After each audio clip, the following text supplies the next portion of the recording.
Muy buenos días. Vamos a iniciar el desarrollo de los temas teóricos del módulo de estratigrafía de la Cátedra de Geología Histórica con una revisión de algunos conceptos acerca de la historia de la geología y la historia de la estratigrafía en particular. Como ustedes sabrán, el desarrollo de los conceptos geológicos llevó un largo camino porque la geología, digamos, a tratar de explicar el origen de los fósiles, el origen de la Tierra, el origen de las rocas, tuvo que chocarse muchas veces con conceptos religiosos y eso no necesariamente era bien recibido. ¿eh? Por lo tanto, bueno, imagínense algo tan simple para nosotros ahora como el origen de los cuerpos fósiles. En algún momento fue algo totalmente eh, problemático, digamos, porque uno si, es más, para la iglesia, si en algún momento si uno recolectaba fósiles, podía ser quemado en la hoguera, porque, bueno, se decía que una de las interpretaciones de los fósiles, por ejemplo, era que eran réplicas que había hecho el demonio para burlarse de la creación de Dios. Entonces había repetido algunas formas en forma de roca, de manera tal de que si vos juntabas fósiles, podrías llegar a estar haciendo alguna actividad, digamos, satánica, ¿no? Eh, Como si vamos un poco al desarrollo de los conceptos modernos, un poco más modernos de la geología y cómo surge lo que hoy día tenemos como mapas geológicos, columnas, clasificaciones, análisis de fases, tenemos que empezar un poco con algunos pioneros. Justamente el que tenemos aquí en la portada es el que se considera el primer mapa geológico que lo hizo William Smith. William Smith también es reconocido como el primer geólogo de campo. Y si miran este mapa, hecho hace 200 años, se van a sorprender por el detalle y que en realidad se parece mucho a los mapas que nosotros utilizamos, mapas geológicos que utilizamos en la actualidad. Pero bueno, digamos, hoy muchos conceptos nos parecen muy habituales y muy lógicos, pero no siempre las cosas han sido así. Si vamos, por ejemplo, al desarrollo de nuestras eras geológicas, ustedes como habrán escuchado o habrán utilizado muchas veces los términos, como decíamos, eh, el terciario, ¿no? Cuando hablamos de lo que por ahora más lo usamos como, o lo referimos al Mesozoico. El terciario viene, anteriormente se hablaba de primario, secundario y terciario. Esos conceptos, que eran un poco lo había propuesto Arduino en la Edad Media, hablaba de rocas primarias, eran las rocas eh, producidas, digamos, generadas durante la creación. O sea, eran sobre todo las rocas ígneas, los granitos y las rocas que estaban en la parte más profunda de la Tierra. Por meteorización de esas rocas primarias estaban las rocas secundarias, que eran rocas que ya tenían una cierta estratificación, pero estaban como dislocadas, o sea, estaban en una posición no horizontal. Y finalmente las rocas terciarias son las que derivaban de la erosión de las otras rocas. Pero los geólogos siempre tenían que, digamos, acomodar la historia de la Tierra en unos 6.000 años, que era lo que se admitía en ese momento, que era lo que había pasado entre la creación y el punto, digamos, actual, ¿no? Así que bueno, era muy difícil para los conceptos geológicos adaptarse a ese mundo que teníamos. Bueno, vamos a mostrar, digamos, algunos de los principales pioneros, digamos, a los que son considerados como referentes de la geología. Uno de ellos, que para nosotros lo conocemos como Nicolás Steno, que bueno, no era específicamente un geólogo, sino que Steno en realidad era médico. Y es conocido inclusive dentro del ámbito de la medicina por haber hecho un montón de descubrimientos con disecciones del cerebro humano, o sea, él llegó a descubrir un montón de puntos muy importantes para la medicina. Pero bueno, paralelamente, cuando trabajó en Florencia para uno de los mecenas, Steno era de origen danés. Bueno, y cuando Steno trabaja para el mecenas de Florencia, se dice que bueno, él primero hizo un descubrimiento muy importante respecto de los fósiles, porque él decía que los fósiles en realidad eran restos de organismos que habían vivido en otra época y cuando ahora se encuentran dentro de la roca, pero él decía que cuando el fósil se acumuló en la roca era una roca que no estaba consolidada. O sea, en realidad ese fue un concepto revolucionario y sobre todo lo hizo comparando los dientes de tiburón, ¿no? Vamos a ver algunos de los principios que descubrió Steno. Me voy a acercar para hacer algún esquema. El principio, primero vamos a comentar estos principios, después los vamos a dibujar. A ver, dejamos un minuto más ahí. El principio, decíamos, tenemos el principio de la superposición, que es el principio que de alguna manera a nosotros nos dice que las rocas se depositan de modo gradual y a medida que se van depositando los estratos, los depósitos más antiguos son sucedidos por los depósitos más modernos que se van ubicando por encima. El principio de la secundariedad de la inclinación, que quiere decir que o de la horizontalidad original, que dice que los estratos originalmente se depositan de manera horizontal y si los encontramos inclinados es por algún tipo de esfuerzo tectónico. Y finalmente el principio de la continuidad lateral, que dice que los sedimentos se disponen en niveles que tienen una gran continuidad en todas direcciones. A ver si pasamos ahora a la hoja, como para esquematizar un poco estos conceptos.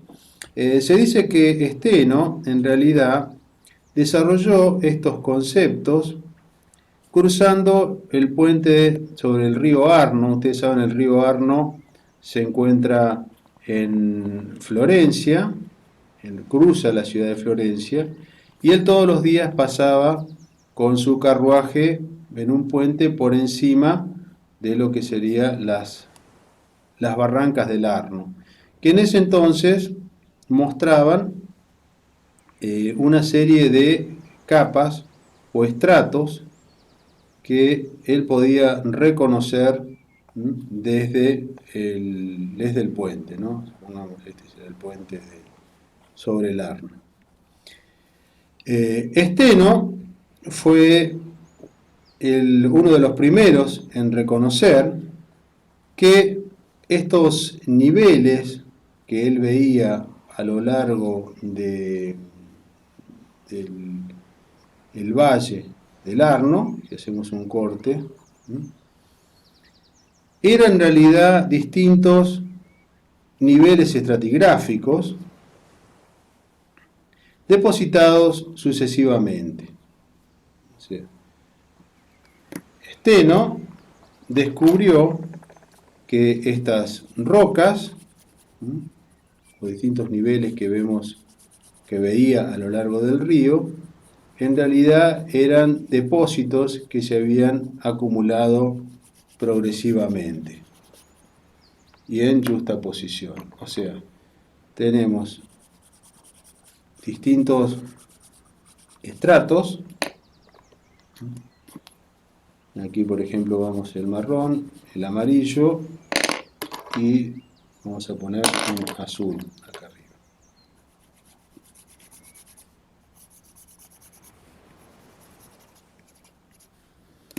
Y en este corte natural sobre la llanura aluvial del Valle del Arno. Esto le permitió a Steno desarrollar uno de los conceptos principales, que es el concepto de el principio de la superposición, que es un principio muy importante de la estratigrafía porque es el que nos permite saber la edad relativa de los depósitos. O sea, si bien nosotros no tenemos ninguna datación, o por ahí no tenemos ninguna datación absoluta en fase, o datación relativa con fósiles, o absoluta con radiometría, nosotros podemos saber que específicamente los estratos que están ubicados más bajos en una asociación vertical son los más antiguos. Este principio que decíamos se conoce como el principio de la superposición. Otro principio que se le atribuye a Steno es el principio de la horizontalidad original. Como decíamos, Steno había visto que en algunos lugares del valle había bloques caídos o bloques dislocados. Entonces lo que Steno decía es que si uno encuentra un estrato que está inclinado, ese estrato no está en una posición original, sino que fue dislocado por fuerzas gravitacionales o fuerzas tectónicas, como conocemos ahora, ¿no? De manera tal de que este principio de la horizontalidad original es uno de los principios claves para la geología estructural. O sea, nosotros tenemos que conocer, para hacer geología estructural, primero tenemos que asumir que los estratos originalmente se acumulaban en forma horizontal y después fueron dislocados. De otra manera no podríamos reconocer el plegamiento. Y finalmente tenemos que saber si tenemos una estructura plegada, cuál es la disposición y el orden de las capas, porque eso permitiría, yo tengo esta estructura, por ejemplo, ¿sí? Tengo dos capas. Si esta es la más antigua, 1, y esto es 2, ¿qué quiere decir? Que acá estamos teniendo un anticlinal y acá estamos teniendo un sinclinal. Sin embargo, si teníamos al revés, si esto fuera lo más antiguo y esto fuera lo más moderno, la cosa cambiaría absolutamente porque quiere decir que estas capas en realidad están rebatidas. Y no tendríamos anticlinal, sino que esto sería un sinclinal rebatido. Después, bueno, vamos a explorar un poco mejor estos conceptos. Lo mismo si tenemos una falla de estas características, y acá tenemos rocas, distintos estratos.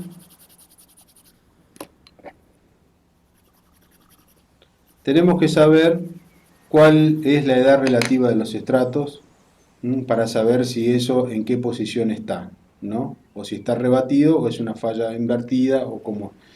Pero fundamentalmente el principio es una combinación del principio de la superposición y el principio de la horizontalidad original. Otro principio que se le atribuye a Steno es el principio de la continuidad lateral, donde se puede suponer de que los estratos, a pesar de tener faltantes o por erosión o por omisión, tienen una distribución mucho más amplia, de manera tal, este principio es fundamental para, bueno, si yo hago una perforación aquí, en este punto, ¿cómo sé yo qué voy a encontrar por debajo? Voy a encontrar por debajo la misma sucesión que yo tengo lateralmente, por el principio de la continuidad lateral. Y es un principio también fundamental para la correlación estratigráfica. Bueno, si volvemos un poco a los conceptos de geología o de estratigrafía, podemos un poco discutir cómo evolucionó el pensamiento geológico hasta, digamos, mediados de 1700 o fines de 1700, estaban muy en boga las teorías neptunistas y la principal confrontación eran con los plutonistas. ¿Por qué se llama neptunista? No sé si ustedes se acuerdan de Neptuno, que era el dios de los mares, el que llevaba el tridente. Los neptunistas se les llamaba así porque ellos eran una escuela de pensamiento que interpretaba que todos los materiales de la Tierra, las rocas, no solo las rocas sedimentarias, sino también las rocas ígneas, por ejemplo, lo que conocemos ahora como el granito, eran precipitados químicos que eh, que se habían dado en un océano primitivo, y a partir de ese océano, que tenía una composición muy distinta al de actual, se habían precipitado todas las rocas. Después, bueno, en la Tierra, el océano se habían ido retirando hasta ocupar la posición actual, ¿no? Digamos, este punto de vista de los neptunistas también se complementaba con la escuela catastrofista, ¿no? El mundo se explicaba con la evolución de la Tierra, se explicaba por grandes catástrofes o fenómenos naturales que habían producido grandes cambios rápidamente, y las rocas se habían originado en ese mar inicial o mar, digamos, de donde se habían derivado todo ese tipo de precipitados químicos. Esto se contraponía con la escuela plutonista. Los plutonistas, como Plutón, que también era el dios, digamos, del calor, del fuego, los plutonistas en realidad explicaban que las rocas tenían origen principalmente por diferenciación magmática.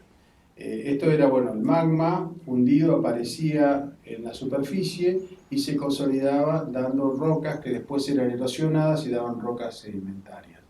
Uno de los principales, digamos,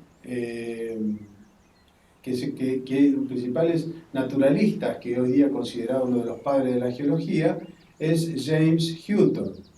Hutton en realidad también era médico, nunca ejerció como médico, pero Hutton digamos, revoluciona la geología incorporando varios conceptos. Primero, Hutton había viajado bastante, había estado en Italia, y él había visto formarse el basalto a partir de la erupción del Etna.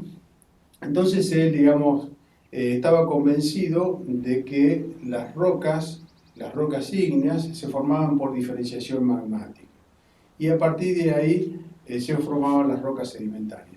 Pero bueno, no es solo ese el aporte de Hutton, sino que él veía a la Tierra como un organismo vivo, cambiante, y que los procesos que tienen lugar hoy en día en la superficie terrestre son los mismos procesos que llevaron a la configuración del paisaje actual y que produjeron las grandes acumulaciones sedimentarias.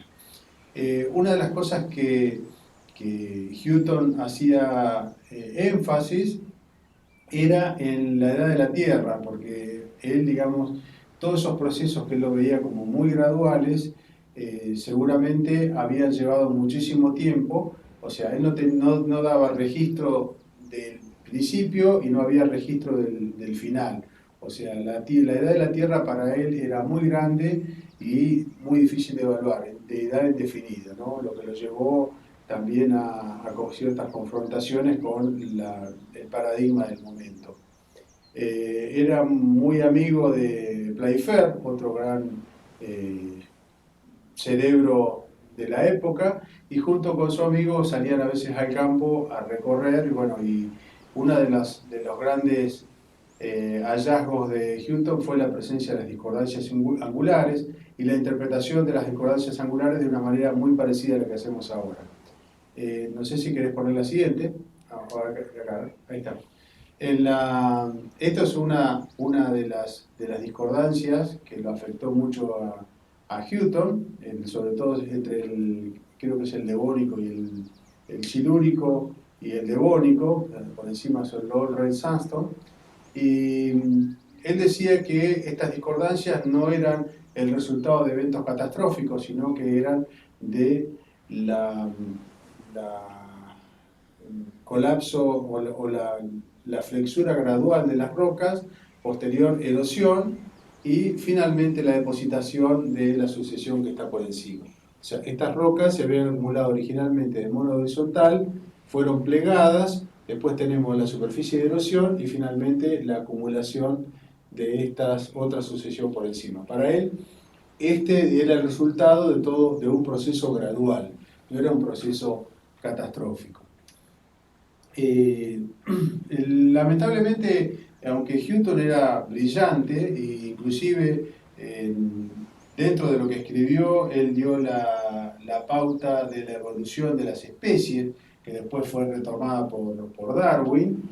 El que más le sacó provecho al trabajo de Hutton fue Lyell, porque Lyell reescribió en parte las ideas de Hutton en principio de 1800, 1833, salió publicado, o 1830, 1833, el Principio de Geología, que fue el libro, uno de los libros más influyentes para la geología moderna, traducido a todos los idiomas, y fue uno de los libros que llevó Darwin cuando hizo el viaje con Fitzroy en el Beagle, ¿no?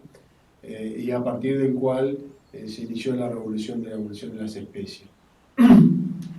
Respecto a la paleontología, teníamos la escuela de los catastrofistas. Al mismo tiempo, Cuvier, por ejemplo, era neptunista y era catastrofista, y bueno, pero era uno de los padres, fue uno de los padres de la paleontología moderna, al reconocer que las especies son fijas e inmutables. Cuvier, en realidad, en Francia, él lo que hizo fue relacionar distintos tipos de rocas con distintos tipos de fósiles. Él observó que cuando cambiaban las rocas y cambiaba su posición relativa, cambiaban los fósiles que contenían. Y de alguna manera esto llevó a uno de los principios que vamos a ver más adelante de la geología, que es el principio de las sucesiones faunísticas, que dice que una vez que un organismo se extingue, no vuelve a aparecer.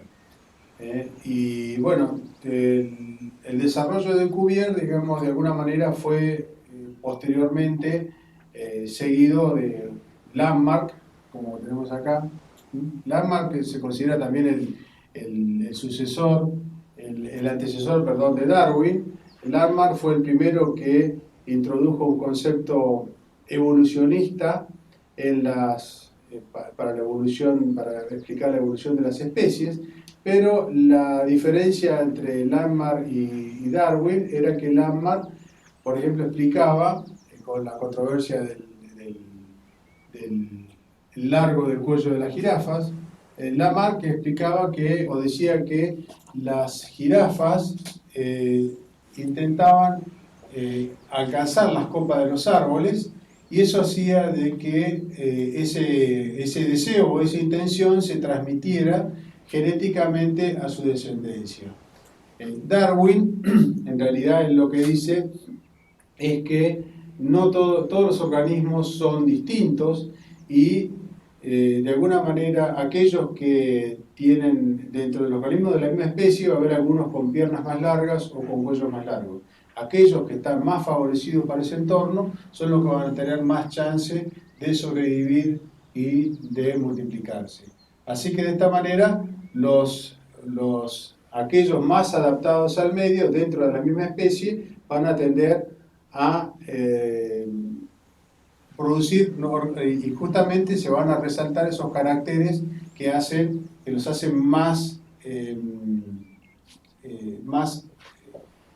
favorables para desarrollarse en ese ambiente.